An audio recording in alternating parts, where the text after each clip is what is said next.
परवरदिगार आलम कुरान मजीद में इरशाद फरमाता है, हुन्ना लिबासुल लकुम व अंतुम लिबासुल लहुन्ना। मर्द औरतों का लिबास है और औरतें मर्दों का लिबास है। लिबास का काम क्या है? लिबास किस में काम आता है?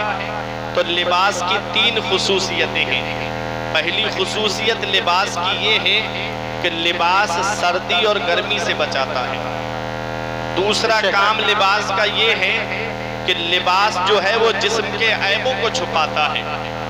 तीसरा काम लिबास का ये है कि लिबास इंसान की इज्जत अफजाई का सबब बनता है।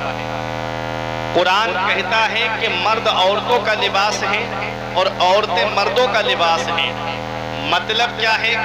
मतलब ये है कि औरत की इज्जत मर्द की वजह से है और मर्द की इज्जत औरत की वजह से है। और लिबास का एक काम यह है कि लिबास जिस्म के ऐबों को छुपा देता है। तो हमें ये इशारा मिल गया कुरान की इस आयत करीमा से कि मर्द को चाहिए कि वो अपनी औरत के ऐबों को छुपाए और औरत को चाहिए कि वो अपने शौहर के ऐबों को छुपाए। बेशक हक है, हक है। कुरान में रब फरमाता है कि मर्द औरतों का लिबास है और औरतें मर्दों का लिबास है। अब मुझे बताओ, आप दुकान पर कपड़ा खरीदने के लिए जब जाओ तो जैसे ही कपड़ा खरीदने के लिए आप दुकान पर पहुंचे, कपड़े में कोई ऐब होता है, मसलन कपड़ा फटा हुआ है या कपड़े को के अंदर कैंची लग गई है या कपड़ा तिरा हुआ है, तो क्या आप उस लिबास को खरीदते हो? आप उस लिबास को नहीं खरीदते जिस लिबास के अंदर ऐब होता है। अब मैं बताना ये चाहता हूँ कि आज जब हम अपने बच्चों की शादी करने के लिए खड़े होते हैं तब हम ये नहीं पूछते कि लड़की कुरान शरीफ पढ़ी हुई है या नहीं पढ़ी हुई है। जब हम अपने बेटे की शादी करने खड़े होते हैं तब ये नहीं पूछते कि लड़की नमाज पंजगाना पढ़ती है या नहीं पढ़ती है। मदीने वाले मुस्तफ़ा फरमाते हैं, तुन कहुल मरअतो ले अरबइन ले मालेहा वले हसबेहा वले जमालेहा वले दीनहा फज़फर बेज़ाति दीन। नबी फरमाते हैं कि औरत से 4 वजह से निकाह किया जाता है। 4 चीज़ें औरत की देख करके इंसान निकाह करता है। नबी ने फरमाया, सबसे पहली बात नबी ने फरमाई ले मालेहा, औरत का या तो माल देख करके निकाह किया जाता है कि घराना बहुत अमीर है, बहुत ज्यादा जहेज मिलेगा, बहुत ज्यादा कैश मिलेगा। आदमी या तो लड़की का माल देख करके निकाह करता है। नबी फरमाते हैं वले हसबेहा, या उसका खानदान देख करके निकाह करता है कि बड़े पावरफुल लोग हैं, बड़े दबंग लोग हैं, उस परिवार से रिश्ता हो जाएगा तो मैं भी जो है दबंग बन जाऊंगा और लोग मेरी मदद के लिए पहुंच जाया करेंगे। या तो लड़की का खानदान देख करके निकाह करता है।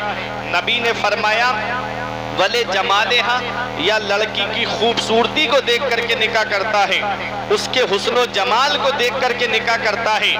3 चीजें नबी ने फरमाई। चौथी चीज नबी फरमाते हैं वले दीनहा, या लड़की की दीनदारी को देख करके निकाह करता है, उसकी परहेजगारी को देख करके निकाह करता है। गुंबदे खजरा से आज भी आवाज आ रही है कि ऐ मेरे उम्मती, जब तू निकाह करे तो लड़की की दौलत को मत देखना, उसके खानदान को मत देखना, उसके हुस्न जमाल को मत देखना। नबी फरमाते हैं फज़फर बेज़ाति दीन, जब तुम निकाह करो तो लड़की की दीनदारी को देखना, उसकी परहेजगारी को देखना। क्यों? इसलिए कि माल जमीन के ऊपर काम आता है, खानदान जमीन के ऊपर काम आता है। ये हुस्न जमाल चंद सालों के बाद में हुस्न जो है वो खत्म होने लगता है, लेकिन दीनदारी एक ऐसी चीज है कि जब दीनदार लड़की तुम्हारे घर में आएगी तो दीन नस्लों तक पहुंच जाएगा। दीनदार लड़की जब तुम्हारे घर में आएगी तो दीन नस्लों तक पहुंच जाएगा।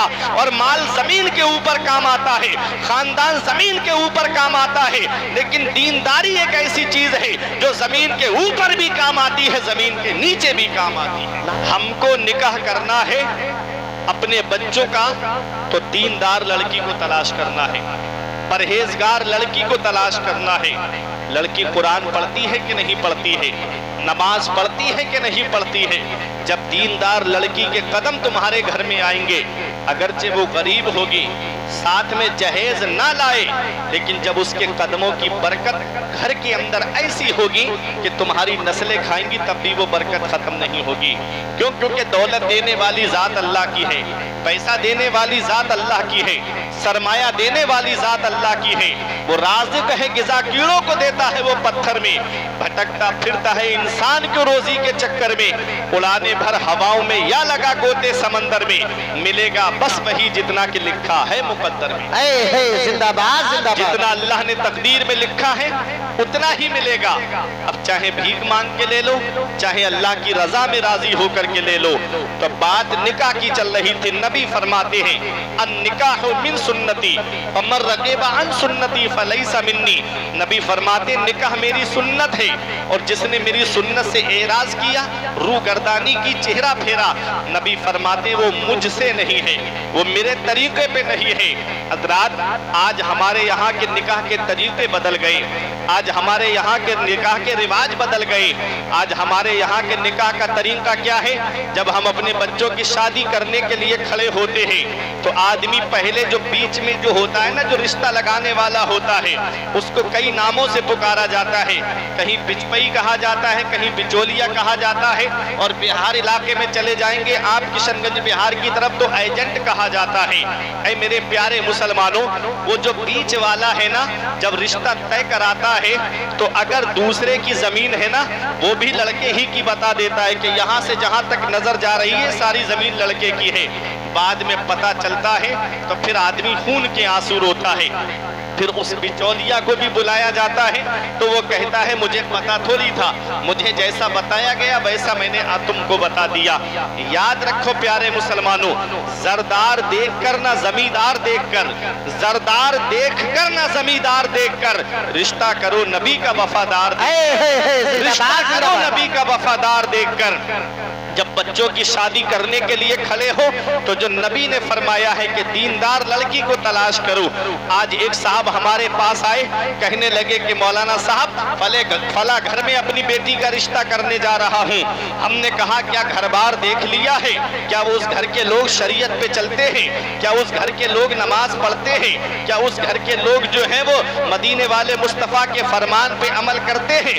कहता है मौलाना ये सारी बातें पुरानी हो गई, लड़के का घर देखो कैसा आलीशान बना हुआ है, वो लड़के का कारोबार देखो कितना अच्छा कारोबार चल रहा है।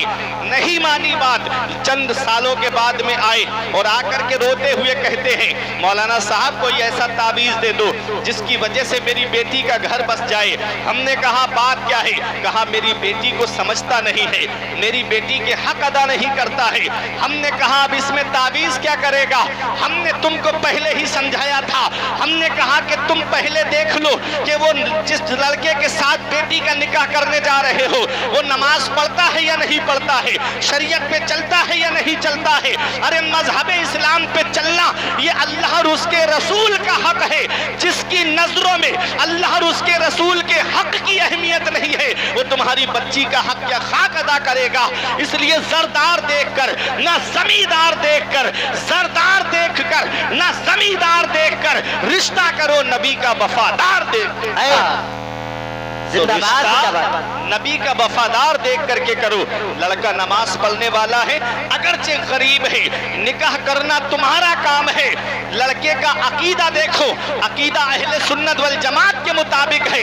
अगरचे वो गरीब है उसके साथ बेटी का निकाह कर दो। अकीदा देखना तुम्हारा काम है, मालो दौलत देना परवरदिगारे आलम का काम है, परवरदिगारे आलम का काम है। याद रखो प्यारे मुसलमानों, आज हमारे यहाँ की शादियों के तरीके बदल गए, आज हमारे यहाँ की शादियों के रस्मों रिवाज बदल गए। आज अगर किसी को बेटा मिल गया तो ऐसा लगता है जैसे कुदरती भीख मांगने का लाइसेंस मिल गया हो, गली कूचों में कहता फिरता है इतनी आसानी से उसकी शादी थोड़ी करूंगा, मेरा एक ही बेटा है, इतनी बड़ी प्रॉपर्टी उसी की तो है, ये इतना बड़ा मकान उसी का तो है, मुझे ऐसे शादी नहीं करूंगा, बल्कि मुझको जहेज चाहिए, और वो भी जहेज कोई थोड़ा नहीं बल्कि बहुत زیادہ جہیز چاہیے. کبھی منگنی کے نام پہ کیش لیا جا رہا ہے, کبھی دکنور کے نام پہ کیش لیا جا رہا ہے, کبھی گاڑی کے نام پہ کیش لیا جا رہا ہے. آج یہ ہمارا معاشرہ کہاں سے کہاں پہنچ گیا. تمہیں پتا ہے کتنی مسلم بیٹیاں مرتدہ ہو گئیں, کتنی مسلم بیٹیاں ارتداد کی طرف چلی گئیں. آج کتنی مسلم بیٹیاں ہیں جنہوں نے اسلام مذہب کو چھوڑ کر کے غیروں کا مذہب اپنا لیا ہے. آئے دن اخبار میں خبریں آتی رہتی ہیں, آئے دن سوشل میڈیا پہ خبریں آتی رہتی ہیں. اس کی دو وجہ آج ہمارے سامنے آئی. ایک وجہ تو یہ ہے کہ آج بچیوں کی شادی لیٹ بہت ہوتی جا رہی ہے. آدمی سوچتا ہے ابھی میری بیٹی ہائی اسکول کر رہی ہے, ابھی تو اسے انٹر کرنا باقی ہے, ابھی تو اسے ایم اے اور بی اے کرنا باقی ہے. عمر بڑھتی چلی گئی, عمر 30 کے پار ہو گئی. مجھے بتاؤ پیارے مسلمانوں, آج ہم کو بھوک لگی ہے اور کھانا 2-3 دن کے بعد ملے تو بتاؤ بھوک مٹانے کے لیے آدمی چوری کرے گا کہ نہیں کرے گا؟ یہی حال ہے. آج ہمارے یہاں کی شادیاں لیٹ ہوتی چلی جا رہی ہے, جس کی وجہ سے آج ہمارا معاشرہ بدنامی کی دہلیز پہ پہنچتا جا رہا ہے. اگر تم چاہتے ہو تمہارے گھروں کے ماحول درست ہو جائے تو مدینے والے مصطفیٰ کی شریعت کو اپناؤ. نبی ارشاد فرماتے ہیں جیسے ہی لڑکا لڑکی بالغ ہو ان کے نکاح کر دو. نکاح کرنا تمہارا کام ہے اور مالدار بنانا پروردگار عالم کا کام ہے. میں فرماتا ہے وَأَنْكِحُوا الْأَيَامَ مِنْكُمْ وَالصَّالِحِينَ مِنْ عِبَادِكُمْ وَإِمَائِكُمْ. تم اپنے بچوں کے نکاح کر دو, تم اپنے بچوں کے نکاح کر دو. لڑکا ہو یا لڑکی, غلام ہو یا باندی, ان کے نکاح کر دو. رب فرماتا ہے اِن يَكُونُوا فُقَرَاءَ, اگر وہ غریب ہیں, پاس پیسہ نہیں, دولت نہیں, اگر وہ غریب ہیں, یغنیہم اللہ من فضلی, تو اللہ اپنے فضل سے ان کو مالدار کر دے گا. اللہ فرما رہا ہے قرآن میں تم نکاح کرو, نکاح کرنا تمہارا کام ہے. آج ماں باپ کیا کہتے ہیں ابھی میرا بیٹا اپنے پیروں پہ کھڑا تھوڑی ہوا ہے, جب کھڑا ہو جائے گا اپنے پیروں پر تب میں اس کا نکاح کروں گا. جب وہ دوسرے کے پیروں سے چل رہا ہے, اس پیروں پہ کھڑا نہ ہونے کی جو بات آپ کے ذہن میں آئی ہے, اس دوران اگر وہ گناہ کرتا رہا, معاذ اللہ زنا کا مرتکب ہوتا رہا, تو شریعت کہتی ہے لڑکا لڑکی بالغ ہو گئے اور ان سے گناہ سرزد ہو گیا, معاذ اللہ زنا کے مرتکب ہو گئے, تو اس کا گناہ ان دونوں کو تو ملے گا ہی, اس کی سزا ان دونوں کو ملے گی, اس کے ماں باپ کو بھی اس کی سزا ملے گی. تم نے اپنے بچوں کی شادی وقت پر کیوں نہیں کی؟ تم نے اپنے بچوں کی شادی ٹائم پر کیوں نہیں کی؟ اللہ کے رسول ارشاد فرماتے ہیں نکاح میری سنت ہے, جس نے میری سنت سے اعراض کیا, روگردانی کی, وہ مجھ سے نہیں. اب میں آپ کو بتاؤں, نبی کے پیارے صحابی, نام ہے ان کا حضرت جلیبیب رضی اللہ تعالیٰ, محبت سے بولو سبحان اللہ. نبی کی بارگاہ میں آئے, رنگ گورا نہیں, سانولے رنگ کے, خاندان کوئی بڑا نہیں, نبی کے صحابی ہیں.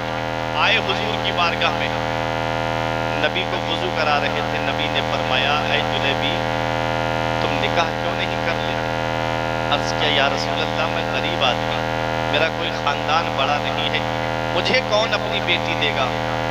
نبی نے پھر فرمایا جلیبی تم نکاح کیوں نہیں کر لیتے؟ پھر عرض کیا آقا کون مجھے اپنی بیٹی دے گا؟ نبی کریم نے پھر فرمایا جلیبیب تم نکاح کیوں نہیں کر لیتے؟ عرض کیا یا رسول اللہ کون میرے ساتھ میں اپنی بیٹی کا نکاح کرے گا؟ مدینے والے مصطفیٰ صلی اللہ تعالیٰ علیہ وسلم نے ارشاد فرمایا جلیبیب فلاں انصاری قبیلے میں چلے جاؤ اور فلاں صحابی کے مکان پہ جا کر کے کہنا کہ رسول اللہ نے ان کو سلام کہا ہے, رسول اللہ نے ان کو سلام کہا ہے, اور ان سے کہنا کہ وہ اپنی اکلوتی لڑکی کا نکاح تمہارے ساتھ کر دیں. حضرت جلیبیب خوشی خوشی آئے, صحابی نے دروازہ کھٹکھٹایا, اندر سے آواز آئی من دق الباب, دروازے پر کون ہے, کون دروازہ کھٹکھٹا رہا ہے؟ باہر سے کہا انا جلیبیب, میرا نام جلیبیب ہے. کہا ہم نہیں جانتے تم کو. کہا کہ میں رسول اللہ کی بارگاہ سے آیا ہوں. جب اتنا سنا دروازہ کھل جاتا ہے, جیسے ہی دروازہ کھلا تو حضرت جلیبیب سے کہا بتاؤ کیا بات ہے؟ حضرت جلیبیب نے کہا اللہ کے رسول نے تم کو سلام کہا ہے. جب اتنا سننا تھا گھر میں خوشی کی انتہا نہ رہی. اللہ اکبر, ساری کائنات جس رسول کو سلام کرے, سنگ و شجر जिस रसूल को सलाम करे, दरख्तो हजर जिस रसूल को सलाम करे, आला हजरत फरमाते हैं संगो शजर सलाम को हाजिर है अस्सलाम, कलमे से तरजुबान दरख्तो हजर की है। अल्लाह अकबर, वो कायनात का रसूल जिसको का सारी कायनात सलाम कर रही है, वो अल्लाह का रसूल अंसारी सहाबी को सलाम भिजवा रहा है कि जाओ और उनसे कहना कि अल्लाह के रसूल ने उनको सलाम कहा है।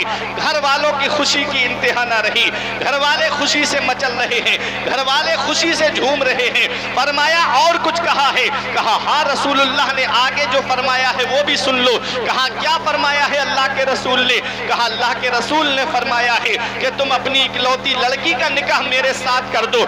इतना सुनना था, सहाबी ने कहा थोड़ा सा वक्त दो, मैं अपनी बीवी से मशवरा करके आता हूं, क्योंकि मेरी बेटी की जिंदगी का मामला है, ये मेरी बेटी की जिंदगी का सवाल है, इसलिए मैं पहले अपनी बीवी से बात करता हूं। जब सहाबी अंदर गए और अपनी बीवी से कहते हैं, ऐ मेरी शरीके हयात, ये सहाबी जो आए हैं अल्लाह के रसूल ने इनको भेजा है, ऐ मेरी शरीके हयात, हमारी बेटी के निकाह के ताल्लुक से अल्लाह के रसूल ने फरमाया है कि हम अपनी बेटी का निकाह इनके साथ कर दें।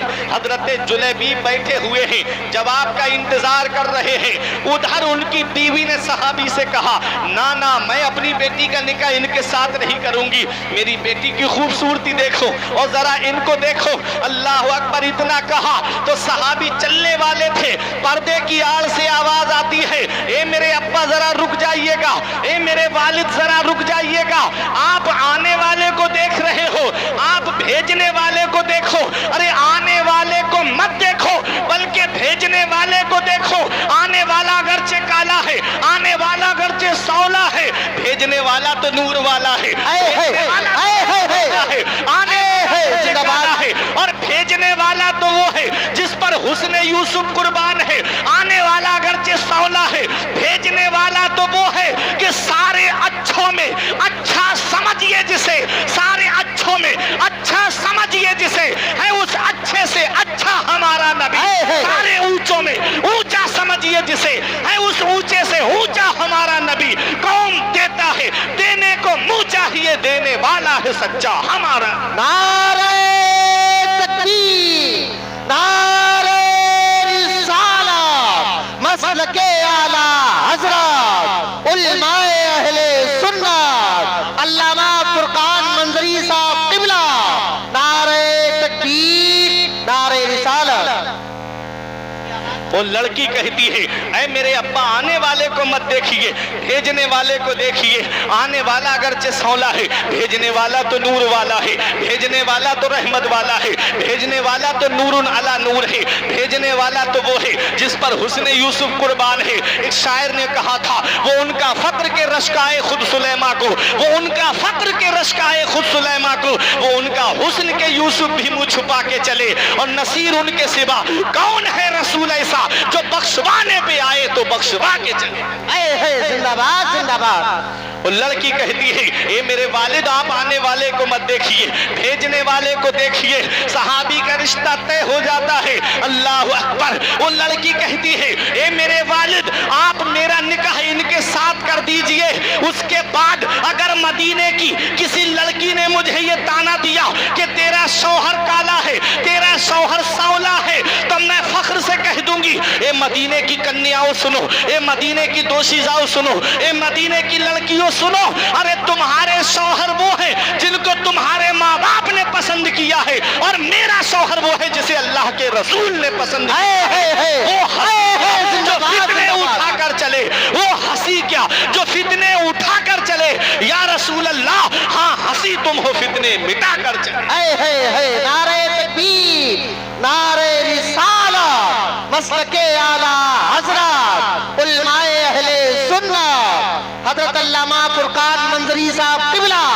नारे तकबीर, नारे रिसालत, जिंदाबाद जिंदाबाद। बहुत वो है सहाबी हजरत जुलैबीब। जब उनका निकाह तय हो जाता है, मदीने वाले मुस्तफ़ा सल्लल्लाहु अलैहि वसल्लम ने जब उनका निकाह पढ़ा दिया, सहाबी खुशी खुशी घर चले गए। ऐ मेरे प्यारे मुसलमानों, बताना मकसद ये था कि कोई घर से अमीर नहीं थे हजरत जुलैबीब, मामूली थे घर से, दौलत नहीं थी घर में, पैसा नहीं था घर में, लेकिन निकाह की बरकत देखिए, निकाह की बरकत देखिए। मदीने वाले मुस्तफ़ा ने उनका निकाह पढ़ाया, حضرت جلیبیب چند دنوں کے بعد میں اتنے امیر ہو جاتے ہیں، اتنے امیر ہو جاتے ہیں کہ مدینہ شریف کے امیر پریواروں میں حضرت جلیبیب کے گھر کا بھی نام آتا ہے۔ اور دیکھو تاریخ اٹھا کر کے حضرت جلیبیب کے کانوں میں آواز آتی ہے کہ جنگ کے لیے چلنا ہے، آپ جنگ کے لیے پہنچ گئے۔ اللہ کی شان و قدرت دیکھیے گا، مسلمانوں کو جنگ میں کامیابی ملی، حضرت جلیبیب اسی جنگ میں شہید ہو جاتے ہیں۔ نبی نے ارشاد فرمایا، اے میرے صحابہ کیا سب لوگ جمع ہو گئے؟ صحابہ عرض کرتے ہیں ہاں یا رسول اللہ۔ فرمایا کوئی چھوٹا تو نہیں ہے؟ صحابہ عرض کرتے ہیں یا رسول اللہ فلا فلا کو ہم نہیں پا رہے ہیں۔ جسم کو تلاش کیا گیا، ان کے جسم مل گئے۔ حضرت جلیبیب کے لیے نبی فرماتے ہیں میں جلیبیب کو نہیں پا رہا ہوں، جلیبیب کہاں ہے؟ تو 7 کافروں کے جسم ان کے اوپر تھے اور وہ نیچے تھے۔ اللہ اکبر، جب ان کو ہٹایا تب حضرت جلیبیب کا جسم نکلا۔ مدینے والے مصطفیٰ نے فرمایا انہوں نے 7 کافروں کو جہنم میں پہنچانے کے بعد میں جام شہادت نوش کیا ہے، وہ حضرت جلیبیب ہے۔ ان کی قسمت کا کوئی جواب نہیں، ان کی شان کا کوئی جواب نہیں، ان کے مرتبے کا کوئی جواب نہیں۔ مدینے والے مصطفیٰ نے ان کو اپنے دست مبارک میں خود اٹھایا، کسی کا سہارا نہیں لیا، ان کو اپنے دست مبارک میں اٹھا کر کے لائے اور سینے سے لگا کر کے لائے۔ اور نبی فرماتے ہیں جلیبیب مجھ سے ہے اور میں جلیبیب سے ہوں۔ نبی نے خود اپنے دست مبارک سے حضرت جلیبیب کو قبر کے اندر اتارا۔ اللہ اکبر، وہ حضرت جلیبیب ہے۔ اتنی بڑی شان کیسے ملی؟ اتنا بڑا مقام کیسے ملا؟ اتنی بڑی عظمت کیسے ملی؟ اتنی بڑی رفعت کیسے ملی؟ اتنا بڑا مقام ثریا کیسے حاصل ہوا؟ تو تمہیں میرے امام کی زبان میں کہنا پڑے گا کہ یا رسول اللہ چمک تجھ سے پاتے ہیں سب پانے والے، چمک تجھ سے پاتے ہیں سب پانے والے، میرا دل بھی چمکا دے چمکانے والے۔